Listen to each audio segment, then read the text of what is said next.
9h25, l'heure de la séquence 1, gérant 3 questions sur Direct Gestion. Mon invité ce matin, tous les matins on passe sur le grill, gérant, et ce matin c'est Sébastien Lemonnier, membre de Mansartis, qui se prête à l'exercice. Bonjour Sébastien. Bonjour.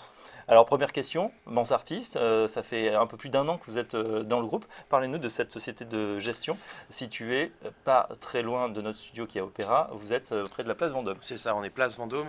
Mansartis, c'est une société de gestion avec un modèle un peu atypique, puisqu'il y a un gros socle de gestion privée qui est composé de beaucoup de mandats où en fait on a une gestion très personnalisée pour nos clients, une gestion patrimoniale où on fait en effet de la gestion, ce qui est classique dans beaucoup de sociétés de gestion sur Paris, mais on a aussi une vraie expertise de conseil avec notamment une personne qui est avocat fiscaliste en interne, on a du conseil en fusion-acquisition et puis on a une activité de family office, on peut s'occuper de tous les services pour nos clients, donc on a vraiment une vraie proximité avec nos clients, on les comprend, on s'occupe d'eux du mieux que possible et c'est ce qui fait que le modèle est finalement très pérenne puisqu'on a une vraie fidélisation, des encours qui bougent quasiment pas.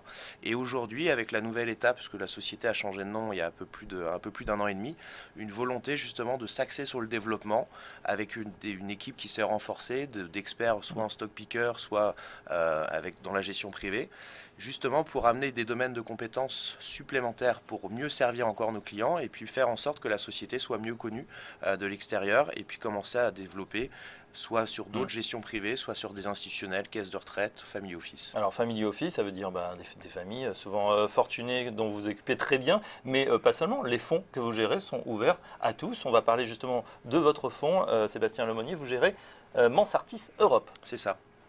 Alors, parlez-nous des caractéristiques de ce fonds. Mansartis Europe, c'est justement par rapport à notre typologie de client, qui n'est pas un type de client qui veut un produit à la mode sur les 2-3 prochains mois. On a une gestion de long terme qui repose avant tout sur du bon sens et sans finalement effet de mode. Donc le fonds que je gère aujourd'hui n'a pas une thématique de croissance, n'a pas une thématique par rapport à un secteur ou par rapport à une taille de capitalisation boursière.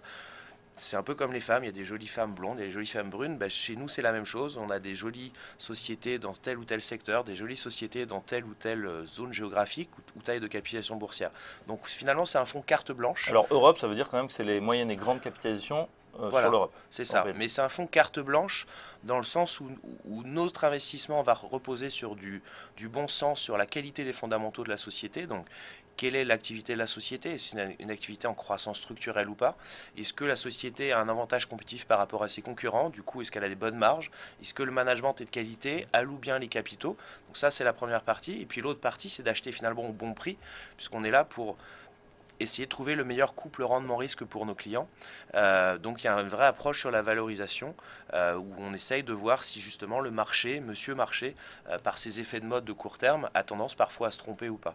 Dans les tailles de capitalisation, ça me semble intéressant, on voit aujourd'hui que les moyennes capitalisations, on se situe entre 1 et 10 milliards d'euros, font le gros du portefeuille, plus de la moitié. Est-ce que c'est à votre sens un segment qui doit rattraper, normalement dans les périodes fastes, on sait que les moyennes et petites entreprises ont tendance à surperformer les grandes? Alors moi, c'est mon expertise. C'est vrai qu'un des filtres aussi qu'on a dans le fond, c'est de n'investir que dans ce qu'on comprend, parce que du coup, on peut mieux le valoriser. C'est sûr qu'on a une information qui est aussi plus transparente et de meilleure qualité sur les mid-cap, en quelque sorte, que sur les large-cap, où la communication est très édulcorée, on va dire, en quelque sorte. En revanche, oui, sur le point que vous mentionnez, les niveaux de valorisation aujourd'hui sur ce segment des small et mid-cap me paraissent encore assez attractifs, notamment par rapport à pas mal de large-cap. On parlera peut-être des télécoms tout à l'heure, tout ce qui est food and beverage, donc en anglais l'agroalimentaire, où justement ces valeurs m'ont semblé finalement, comme beaucoup d'investisseurs voulaient acheter des actions par défaut, en sortant des obligations, ils ont acheté de la qualité un peu défensive, très tranquille, ce qui a amené à mon sens à des niveaux de valorisation qui sont plus assez attractifs sur pas mal de secteurs large cap, à l'inverse de mid cap qui finalement dans le temps en plus ont tendance à mieux croître que les large cap, sont souvent mieux gérés parce que vous trouvez souvent des sociétés familiales, donc elles partagent les mêmes intérêts que moi ou que mes clients, ce qui est aussi un critère assez important, donc c'est clairement un axe assez cœur du portefeuille. Et pour l'instant, ça fonctionne. Mansartis Europe, performance prout depuis le 1er janvier, plus de 15%, 15,2%. Ça risque de continuer puisque la bourse se porte plutôt bien en ce moment. Pour en savoir plus sur Mansartis Europe, géré par Sébastien Lemonnier, rendez-vous sur le site mansartis.fr.com. On vous garde, Sébastien Lemonnier, pour le débat. On va justement parler de valeurs, de secteurs et bien sûr de ce qui se passe sur la planète éco. À tout de suite.